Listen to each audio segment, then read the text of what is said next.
মানুষের আসল সৌন্দর্য হচ্ছে তার চরিত্রে, আর আসল শক্তি হচ্ছে ধৈর্যে। এক গ্রামে হচ্ছে দুইজন কৃষক বাস করত। একজন কৃষক হচ্ছে তার ফসলের জমিতে অনেক পরিশ্রম করত, ঘাস বাছত, সার দিত, নানান ধরনের আরও পরিশ্রম করত ভালো ফসলের জন্য।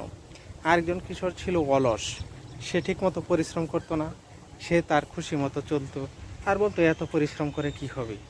এক সময় দেখা গেল যখন ফসল কাটার সময় হলো, যে কৃষক পরিশ্রম করছে তার ক্ষেতে আল্লাহর রহমতে ভালো ফসল হয়েছে, আর যে কৃষক পরিশ্রম করেনি তার ক্ষেতে ভালো ফসল হয়নি। এটা হচ্ছে একটা শিক্ষা। পরিশ্রম কখনো বেমানি করে না, পরিশ্রম করতে হবে এবং আল্লাহর উপর তাওয়াক্কুল রাখতে হবে যে আল্লাহ তুমি আমাকে দেও।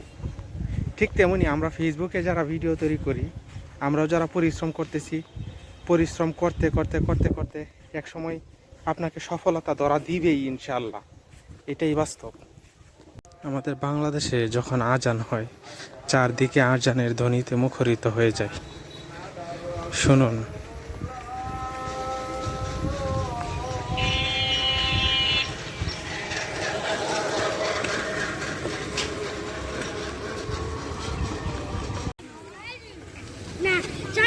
এই কই যাও?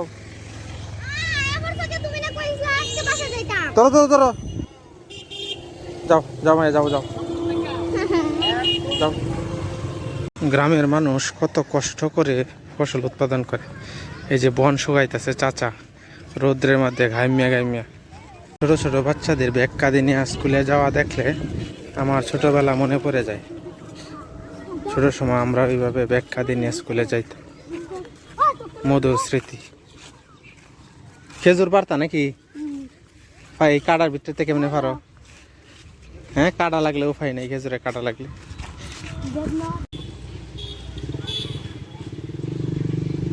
আজকের আকাশটা মেঘলা, আবার একটু পরিষ্কারও। কিছুক্ষণ পরে পরে একটু একটু রোদ উঠে, তীব্র গরম। ইস, ঠান্ডা থাকলেই ভালো, গরমের দিন কষ্ট লাগে। গরমটা একবারে শরীরে চিমটি মারতেছে, এরকম অবস্থা। এই জায়গাতে হাঁটতে যাওয়ার সময় কত জাতের পাখির শব্দ শোনা যায়।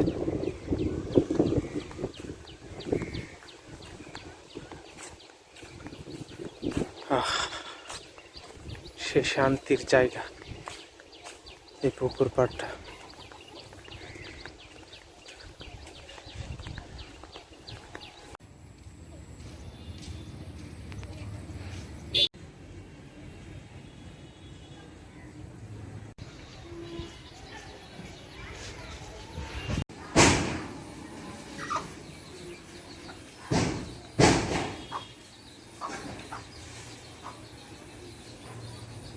এবারে কাটলগুলো কি যেন জানি এরকম পচা পচা যাইতেছে, কোন কারণে বুঝতেছি না। কি খুব বেশি বৃষ্টির কারণে না কি কারণে এই যে এটাও এরকম হইতেছে। আজকে সকালে একটা পায়রা নিছি, এটাও এরকম।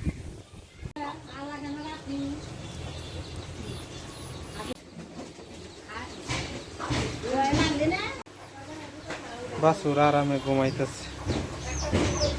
আমার পাতা বাইরে গাছ মাথা উঁচু করে দাঁড়ায় গেছে, অনেক সুন্দর লাগতেছে। কালকে এটাকে লাগাবো মাটিতে।